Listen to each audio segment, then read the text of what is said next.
하게 하오니 이는 그들도 진리로 거룩함을 얻게 하려 함이니이다. 아멘. 함께 인사합시다. 눈부시게 아름답습니다. 눈부시게 아름답습니다.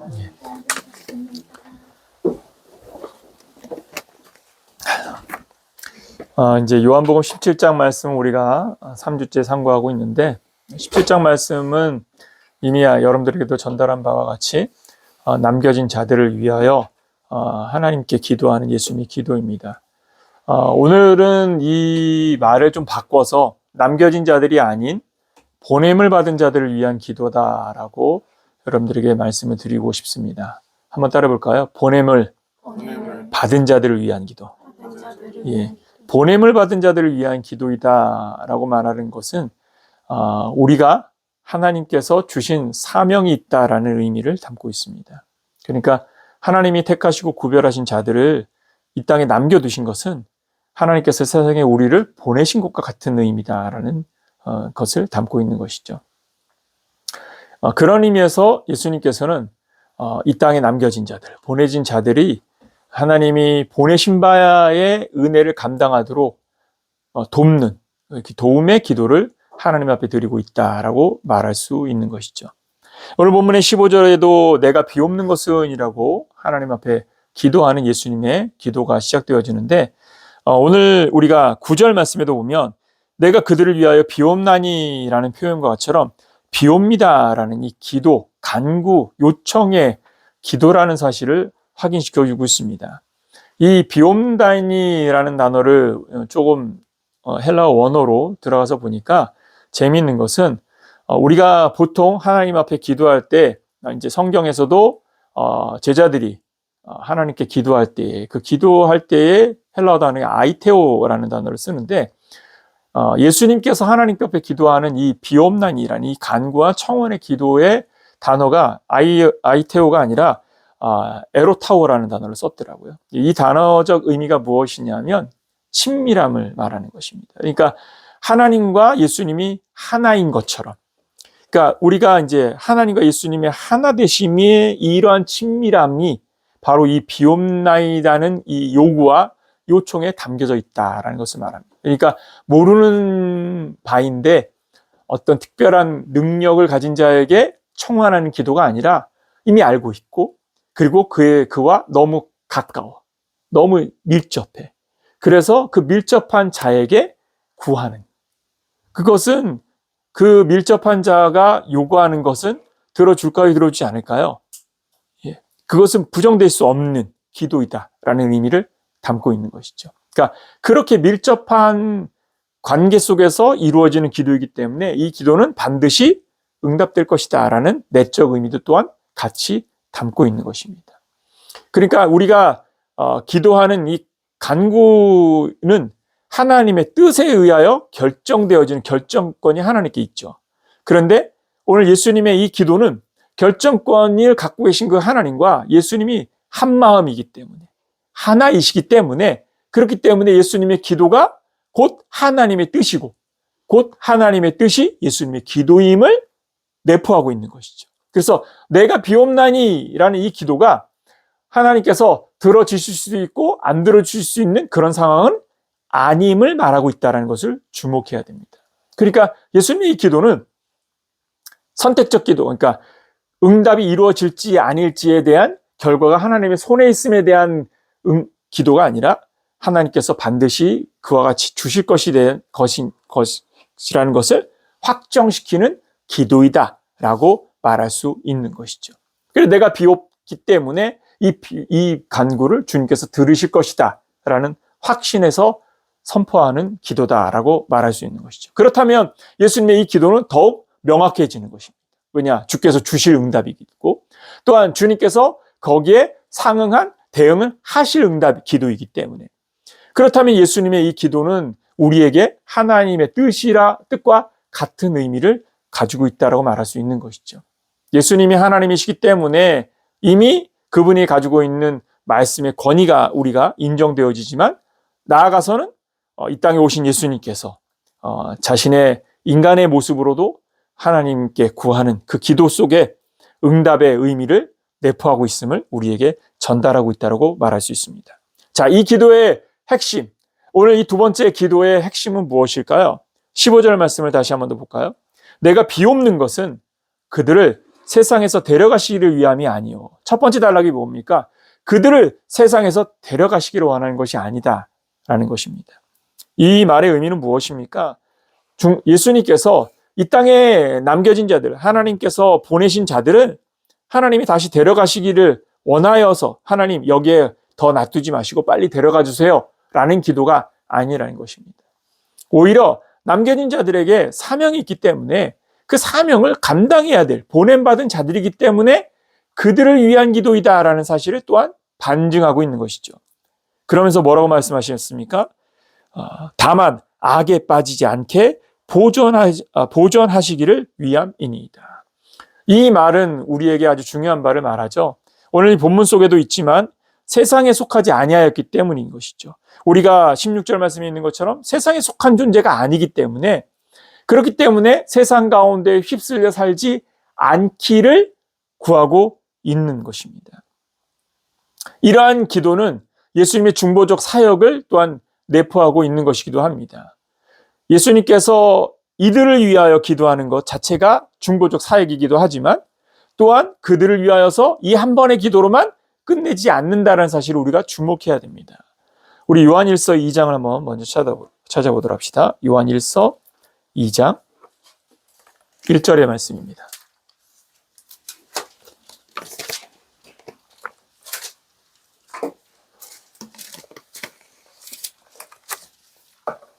요한일서 2장 1절 같이 한번 읽어볼까요? 시작. 나의 자녀들아 내가 이것을 너희에게 쓰면 너희로 죄를 범하지 않게 하려 함이라. 만일 누가 죄를 범하여도 아버지 앞에서 우리에게 대언자가 있으니 곧 의로우신 예수 그리스도시니라. 아버지 앞에 우리를 위한 누가 있다고요? 대언자가 있다. 그 대언자가 곧 누구라고요? 예수 그리스도이시다. 그러니까 예수님께서 우리의 중보자이심을 표현하는 말씀이거든요. 예수님의 이 중보적 사역은 지금 하나님 앞에 간구하는 기도에서도 나타나고 있는 것처럼 예수님이 우리를 위한 십자가 보혈로도 구속의 은혜로도 나타나고 나아가서는 부활승천하신 이후에도 우리가 하나님 앞에 섰을 때에 우리를 위한 대언자로서의 중보적 사역 또한도 나타내고 있다는 것을 말하고 있습니다. 그러니까 예수님은 결국은 우리를 위하여서 모든 것을 다 주시는 분이다라는 사실을 주목해야 됩니다. 먼저 우리에게 구속의 은혜를 보혈로 우리의 죄를 씻으셨고 또한 씻으신 그들을 위하여 하나님께 친히 오늘 본문처럼 간구하시고 나아가서는 그들이 우리가 모든 생애의 삶을 마치고 하나님 앞에 섰을 때 우리를 위하여 대언하시는 대언자로서의 역할도 감당하시는 분. 그래서 중보적이신 예수님의 그 사명을 우리가 먼저 주목해야 된다라는 것을 말씀을 드리고 싶습니다. 이 예수님과 함께 성령님도 사실은 우리의 중보자로서 우리 안에서 역사하시죠. 우리 로마서 8장을 한번 잠시 보도록 할까요? 로마서 8장 26절입니다.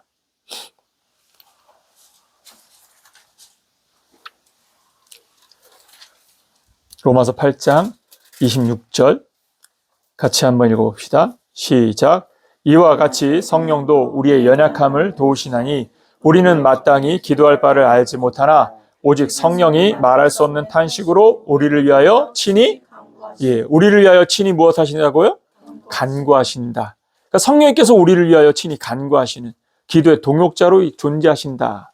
자, 이 말씀들, 그러니까 성경을 보십시오. 하나님께서 우리를 구원하시고 우리를 사랑하셔서 우리를 구원하시기 위하여 독생자 예수 그리스도를 보내셨습니다. 그리고 예수님께서는 이 땅에 남겨진 자들, 하나님의 보내심을 받은 자들을 위하여 간구하시며 또한 그들이 모든 삶의 수고를 마치고 하나님 앞에 섰을 때 그들을 위하여 대언하시는 대언자적 중보자의 역할을 하십니다. 나아가서 이 땅에 남겨진 우리들을 위하여 보혜사 성령을 통해서 우리를 위하여 친히 우리가 무엇을 구하여 할 바를 알지 못할 그때에도 우리를 위하여 친히 간구하시는 성령께서 우리를 위하여 친히 기도하시는 중보적 사역을 감당하신다라는 사실을 보여줍니다. 이 모든 사실은 우리에게 지금 뭘 말하고 있는 겁니까? 하나님은 우리를 위하여 모든 것을 다 동원하여서 일하고 계시다라는 사실을 말하고 있다는 것을 잊지 마십시오. 자, 하나님이 우리를 위하여 이 모든 것을 다 동원하여서 일을 하시는데 그러면 우리는 모든 것에 대하여 하나님께 모든 결정권을 다 맡기고 그냥 아무것도 안 해도 되는 것인가? 사실은 오늘 본문이 그 삶에 대하여 우리에게 아주 중요한 말을 던지고 있습니다. 하나님의 보호하심, 그러니까 예수님께서 우리를 위하여 중보자적으로 역할을 하시고 성령님이 우리를 위하여 간구하시면서 우리를 도우시는데, 그런데 우리가 왜 죄의 유혹에 빠지겠습니까? 왜 그 죄의 유혹으로부터 우리를 보존하시기를 구하겠습니까? 그것은 무엇이냐면 우리가 감당해야 될 사명이 있기 때문이라는 것입니다. 이 말은 우리가 하나님의 은혜를 얻는 자이기 때문에 아무것도 하지 않아도 된다는 말이 아니라는 사실을 반증하고 있는 것이죠. 우리가 아무것도 안 해도 되는 존재가 아니라 우리는 하나님의 사명을 가진 자로서 해야 할 사명이 있는 자라는 사실을 강조하고 있는 겁니다. 그 사명을 감당하기 위하여 도우시는 분이 여호와 하나님이시라는 사실을 잊지 말기를 예수님의 이름으로 축원합니다. 바로 이 사명이 무엇이냐면 바로 믿음의 여정인 것입니다. 오늘 본문도 그런 측면에서 이러한 부분들을 계속해서 강조하고 있다는 걸 볼 수 있습니다. 17절부터 다시 한번 더 봅시다. 그들을 진리로 거룩하게 하옵소서. 아버지의 말씀은 진리니이다. 아버지께서 나를 세상에 보내신 것 같이 나도 그들을 세상에 보내었고 또 그들을 위하여 내가 나를 거룩하게 하오니 이는 그들도 진리로 거룩함을 얻게 하려 함이니이다. 이 말씀의 핵심은 뭡니까? 그들을 세상에 보내셨기 때문에 나도 또한 그들을 세상에 보내고 또한 그들을 보낸 그들을 하나님께서 지켜주시기를 구할 뿐만이 아니라 진리의 말씀으로 그들이 건강하게 설 수 있기를 바란다라는 사실을 선언하고 있다라는 것입니다. 여기에 이 보내다라는 사실을 주목하십시오. 18절 말씀에 보면 아버지께서 나를 세상에 보내신 것 같이 나도 그들을 세상에 보내었다라고 선언합니다. 보내었다는 말의 의미는 무엇입니까? 보냄을 받았다, 곧 사명이 있다라는 말의 의미입니다. 이 의미를 저는 예수님이 부활 승천하셨던 현장에 주셨던 지상 명령에서 찾을 수 있습니다. 예수님께서 부활하시고 승천하시면서 그 부활하고 승천하는 예수님을 마중 나왔던 제자들에게 하늘로 올라가시면서 남기신 마지막 명령이 뭡니까? 여러분 마태복음 28장 18절로 20절 한번 보도록 합시다. 마태복음 28장 18절로 20절입니다. 우리들이 너무나도 잘 아는 말씀이죠. 마태복음 28장 18절로 20절 같이 한번 읽어볼까요? 시작. 예수께서 나와 말씀하여 이르시되 하늘과 땅의 모든 권세를 내게 주셨으니 그러므로 너희는 가서 모든 민족을 제자로 삼아 아버지와 아들과 성령의 이름으로 세례를 베풀고 내가 너희에게 분부한 모든 것을 가르쳐 지키게 하라. 볼지어다 내가 세상 끝날까지 너희와 항상 함께 있으리라 하시니라. 자, 오늘 예수님이 말했던 보냈다라는 말의 의미가 바로 여기 있는 겁니다. 무엇을 위해서 보내진 겁니까? 복음의 전파를 위하여, 복음의 전달을 위하여 보내어졌다라는 것입니다. 여러분들은 남겨진 자이기도 하지만 또한 보내심을 받은 자라는 사실을 잊어서는 안 됩니다. 보내심을 받았다는 건 무엇이냐면 우리가 세상 가운데 보냄을 받았다는 의미입니다. 하나님을 부정하고 하나님이 없다고 말하는 세상을 등지며 사는 것이 신앙의 방향이 아니라 우리는 오히려 하나님이 없다고 말하는 사람들, 그리고 하나님을 미워하는 사람들 속으로 들어가서 그들에게 하나님의 살아계심을 선포하는 자, 그리고 그들에게 구원의 길은 예수 그리스도 외에는 없다라는 사실을 들려주는 자로 보냄을 받았다는 사실을 잊지 말기를 예수님으로 축원합니다. 그러니까 우리에게 사명이 있다는 건 무엇이냐? 우리는 복음의 증인, 곧 하나님의 대사로서 하나님의 존재를 전달하고 그리스도의 구속의 은혜를 전달하며 성령의 내주하심을 알려주는 자가 되어야 한다는 것이죠. 그런 의미에서 우리는 보냄받은 자라는 사실을 잊어선 안 됩니다. 보냄을 받았기 때문에 사명인 것이고 그 사명은 곧 우리가 감당해야 될 삶의 방향인 것입니다.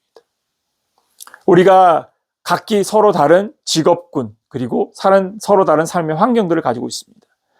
그 모든 환경들에 대하여 하나님께서 다 허락하심, 그러니까 우리에게 주어진 그런 은혜의 현장들입니다. 중요한 건 무엇입니까? 여러분들을 그렇게 삶의 각양각처로 흩어 보내신 분이 하나님이라는 사실을 잊어서는 안 된다라는 것입니다. 내가 선택하고 내가 노력하고 내가 살면서 가다 보니까 여기에 왔어의 문제가 아니라는 것이죠. 이거는 우연의 문제가 아니라 하나님의 계획하심 속에 있는 필연의 문제. 다시 말하면 하나님께서 우리에게 이러한 삶의 여정 속에서 하나님의 은혜를 감당하게 하기 위하여 보내심을 받은 현장이라는 사실을 우리가 믿는 자여야 한다는 겁니다. 믿음을 가졌을 때 믿음의 출발은 뭐냐? 내가 지금 가고 있는 이 현장이 하나님이 보내신 현장이라는 사실을 믿는 것입니다. 여러분, 여러분들의 일터가 하나님이 보내신 현장이라는 사실을 믿으시기를 예수님의 이름으로 축원합니다. 거기에서 평생 뼈를 묻어야 돼 이런 개념의 문제가 아닙니다. 직장을 옮길 수도 있고 다른 일을 할 수도 있습니다. 내가 어떤 일들을 계획하고 어떤 현장으로 갈 수 있습니다. 그러나 내가 가는 그 현장이 하나님께서 나를 보내시는 현장이라는 사실을 잊어서는 안 된다라는 것입니다. 그럼 그 현장에서 하나님이 예수님이 구하시는 기도는 뭡니까? 우리가 보존되기를 원하시는 것. 무엇으로 보존되기를 원하십니까? 바로 진리로, 거룩함으로 보존되기를 원하신다. 오늘 말씀의 본질은 바로 여기 있습니다. 진리로 거룩하라는 겁니다. 한번 따라해 봅시다. 진리로 거룩하라.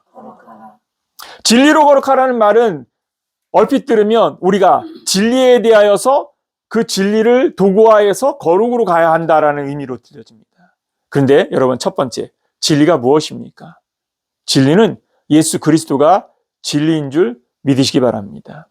예수님께서 진리이심을 믿으시기 바랍니다. 여러분, 요한복음을 펼치고 있으니까 14장 6절을 한번 보십시오. 요한복음 14장 6절에 뭐라고 선언했습니까? 14장 6절 같이 읽어볼까요? 시작. 예수께서 이르시되 내가 곧 길이요 진리요 생명이니 나로 말미암지 않고는 아버지께로 올 자가 없느니라. 진리는 곧 누구라고요? 예수님 자신이 내가 진리다 라고 선언을 하고 있습니다. 곧 예수님의 보혈로 거룩해진다는 의미입니다. 진리로 거룩해진다는 것은 첫째, 그 보혈로 거룩해진다는 것입니다. 거룩이라는 것을 나의 노력과 수고와 땀의 의미라고 생각하지 마십시오. 우리는 거룩해질 수 있는 존재가 아닙니다. 우리가 아무리 착한 삶의 목표를 갖고 착한 의지를 갖고 착하게 살기로 결단하고 그런 방향으로 간다 할지라도 우리의 마음에 일어나는 죄의 욕망을 완전히 제거할 수 없는 존재이기 때문에 우리는 착함을 완벽하게 구현할 수 없는 존재입니다. 깨끗함이라는 것은 옥에 티를 갖고 있으면 깨끗함이라고 말할 수 없거든요. 정결함이라는 것은 무흠하다는 의미입니다. 정결하다는 것은 어떤 티끌도 없다라는 의미입니다. 바로 이것이 거룩입니다. 그런데 이 거룩은 어떻게 이루어지느냐? 예수님의 보혈로 이루어진다는 것입니다. 여러분, 예수님의 보혈로 여러분들이 거룩해 되어졌다는 사실을 믿으시기를 예수님의 이름으로 축원합니다. 또한 두 번째 의미는 무엇일까요? 복음 안에서 진리 안에 거한다라는 의미는 무엇일까? 우리 갈라디아서 2장 5절 말씀을 같이 한번 보도록 합시다.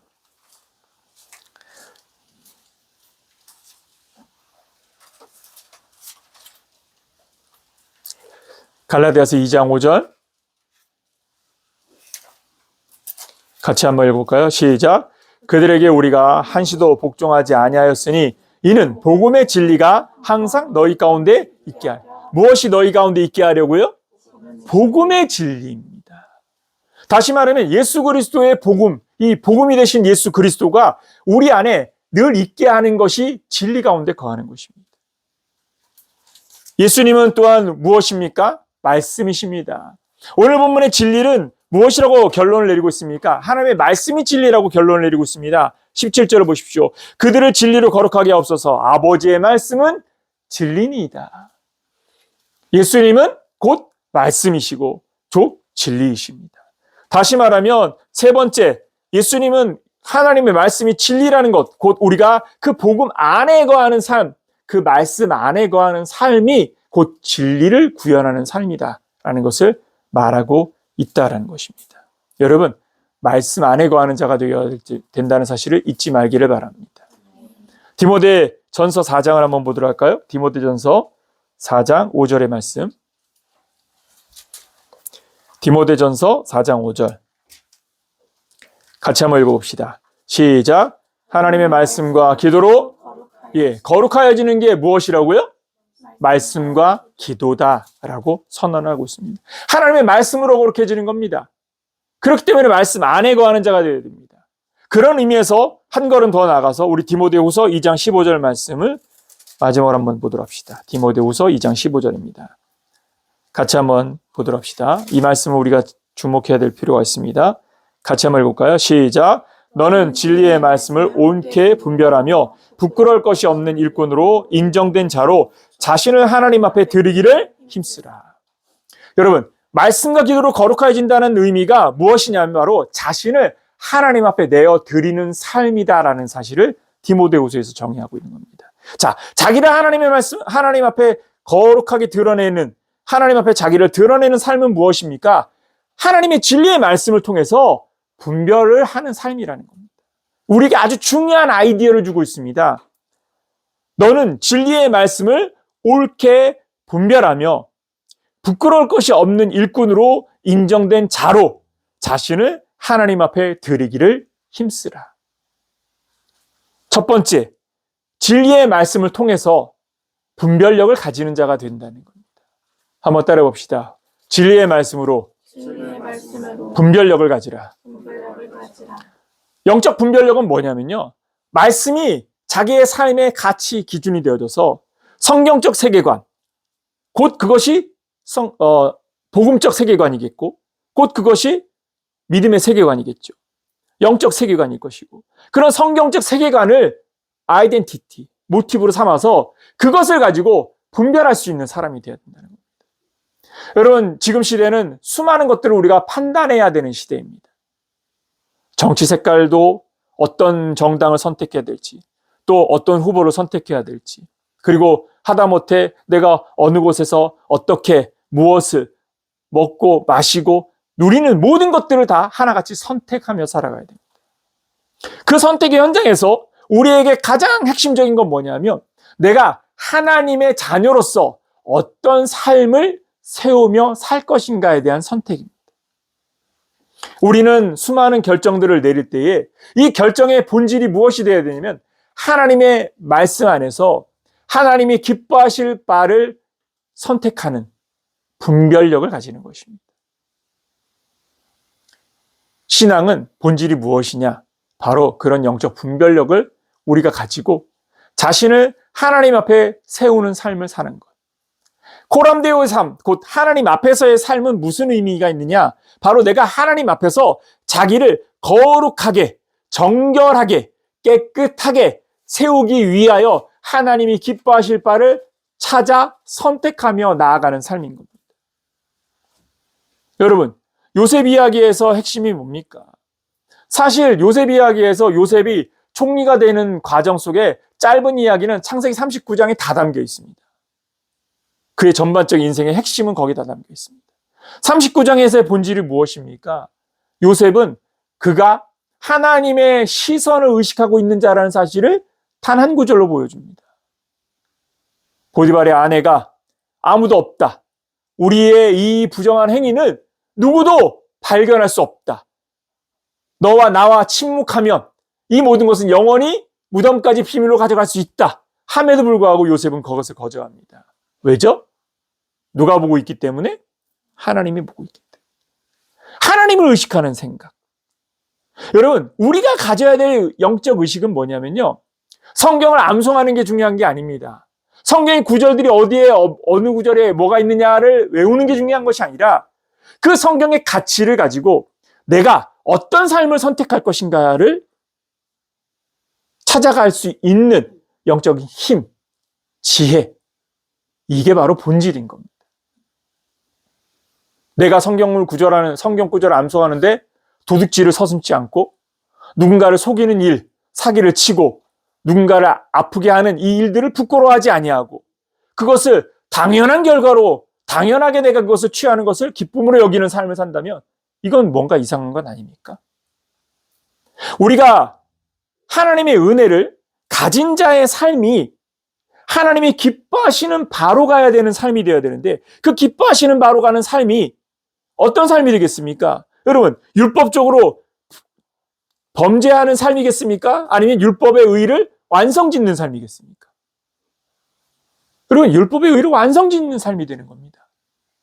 신비하게도 율법의 의의를 지키기 위하여 사는 사람들도 그렇게 살고, 그렇지 않고 복음의 은혜 안에서 믿음으로 살려는 사람도 그런 삶을 삽니다. 근데 이 삶과 이 삶이 다른 이유는 뭡니까? 보이지 않을 때는 안 해. 그러나 보이지 않는 곳에도 한다는 것. 예수를 믿는데도 불구하고 자신의 신앙이 여호와 하나님 앞에서 자신을 세우는 삶으로 살지 않는다는 것, 모순인 것 아니겠습니까? 그런데 이러한 모순들을 자유라는 이름으로 당연하게 생각하는 것. 왜 이런 결과들이 우리 안에 일어나는 겁니까? 이것은 여전히 하나님의 말씀을 문자적 의미로만 해석하기 때문입니다. 영적 의미는 무엇이냐? 내가 어떤 삶의 가치로 살 것인지에 대한 판단입니다. 제가 요셉과 함께 제일 잘 언급하는 게 다니엘이지 않습니까? 다니엘의 본질은 저는 다니엘서에서 정말 1장 8절 그 한 구절이 다니엘의 모든 걸 말한다. 뜻을 정하여. 뜻을 정한 이후의 내용이 뭡니까? 자기가 포로가 되어졌습니다. 가족을 품에서 강제로 이국 땅의 군사들에 의하여서 포로가 되어져서 끌려갔습니다. 그곳에서 그는 험난한 인생을 살 거라고 생각했는데, 화려한 왕궁에 들어와서 호식하며 제대로 된 훈련을 통해서 많은 새 신문물을 경험하고, 그러니까 당시 이스라엘 백성들의 관점에서 보면은 이 제국의 영토들과 그리고 문화들은 정말 눈이 돌아갈 만큼 휘황찬란한 현장이었거든요. 시골에 있는 사람이 평생 시골에서 살다가 산속에서 살다가 처음 서울에 올라왔을 때 그 모습과 똑같은 겁니다. 충격적인 문화적 충격을 받으면서 우와 멋있다 빨려 들어가겠죠. 근데 다니엘은 그 현장에서 내가 누구인지에 대한 아이덴티티를 잊지 않았다는 겁니다. 여러분, 신앙의 핵심은 뭐냐 하면요, 내가 어떻게 했는데, 나는 이렇게 했는데의 문제가 아니라 하나님 앞에서 내가 어떤 의식으로 사는지, 그 영적 아이덴티티를 붙잡고 가는지에 대한 이야기라는 것입니다. 오늘 예수님께서 세상 가운데 남겨진 자들, 아니 보냄을 받은 그들이 세상은 하나님을 미워하고 하나님이 없다고 말하는 그들 속에서 하나님을 증언하고 예수 그리스도를 증언하고 성령의 은혜를 증언하는 자로 살아야 되는데, 그 풍파 속에서 보존하시기를 구하고 있다는 것. 이 보존은 완전한 지킴이라는 사실을 잊지 마십시오. 이 보존은 우리를 하나님의 그 장중 안에 보호하시는 보존이라는 사실을 잊지 말기를 예수님의 이름으로 축원합니다. 그러니까 여러분, 예수님의 이 기도는 우리에게 뭘 약속하는 기도이냐? 하나님께서 너를 지키실 거야 라고 말씀하시는 거예요. 아까 비옵난일의 의미가 무엇이라고 말씀드렸죠? 하나님과의 친밀함, 하나님 그분 자신이신 그분께서 확정적인 약속의 기도로 우리에게 기도하고 있다는 것. 다시 말하면 이 기도는 하나님이 선택적으로 응답하실 부분이 아니라 이것은 기도와 함께 이루실 것이라는 확정이 이루어지는 기도라는 것. 그 기도가 무엇입니까? 우리를 보존하신다라는 것입니다. 우리의 사명은 뭡니까? 하나님께서 나를 보호하실 것이기 때문에 그 보호하심을 믿고 진리로 거룩하기를 힘써야 한다라는 것입니다. 진리로 거룩하다는 것은 앞서 말씀을 드린 대로 예수 그리스도 안에 거하는 것이고, 예수 그리스도 안에 거한다는 것은 말씀 안에 거하는 것이며, 그 진리에 대신 말씀을 우리의 삶의 가치로 품는 것이어야 한다는 겁니다. 하나님의 말씀을 삶의 가치로 품고 그것으로 분별력을 행하는 것. 그 분별의 행위를 통하여 우리가 하나님 앞에 부끄러울 것이 없는 자로 나아가기를 힘쓰는 것입니다. 물론 우리의 선택이 완벽할 수는 없을 겁니다. 그러나 두려워하지 마십시오. 그 모든 과정 속에 하나님은 이미 우리를 거룩하게 하시기 위하여 일하고 계시다라는 사실을 잊어서는 안 됩니다. 결국은 우리는 우리의 여정 속에서 사명을 감당하는 자로 오늘을 사는 자라는 사실을 잊어서는 안 된다는 것입니다. 동행하는 교회가 개척을 하면서 선교 사역을 같이 하는 이유는 바로 여기 있습니다. 교회의 사명은 하나님이 주신 복음 전파를 위한 사명의 공동체이기 때문입니다. 우리끼리 잘 먹고 잘 살자. 교회의 본질의 목적이 아닙니다. 하나님께서 우리의 믿음의 가정들을 풍요롭게 하실 것이고 채우실 것입니다. 감사하게도 한 사람 한 사람 자가의 집들을 확보하면서 안정적인 삶의 터전들을 갖게 하신 하나님께 감사합니다. 다음 주에는 우리 현준이 집에서 예배를 드리잖아요. 이제 그 다음에는 또 우리 주은이 향란이 집에서, 또 그 다음에는 우리 상돈이 서주 집에서 이렇게 예배할 날이 올 겁니다. 이렇게 하나님이 우리에게 은혜를 부으시고 계십니다. 중요한 건 뭡니까? 그것은 하나님이 우리에게 주시는 부수적인 은혜들입니다. 우리에게 부여되어진 본분, 사명, 하나님의 구속의 은혜를 얻은 자로서 세상 가운데 보냄받은 자라는 사실을 기억하고, 보냄을 받은 자로서 진리의 말씀을 통해 영적 분별력을 가지고 이 시대에 그리스도의 복음을 어떻게 전달할 것인가, 이것을 위하여 어떻게 살 것인가에 대한 생각을 가지고 헌신하고 동역하는 그런 공동체가 되기를 예수님으로 축원합니다.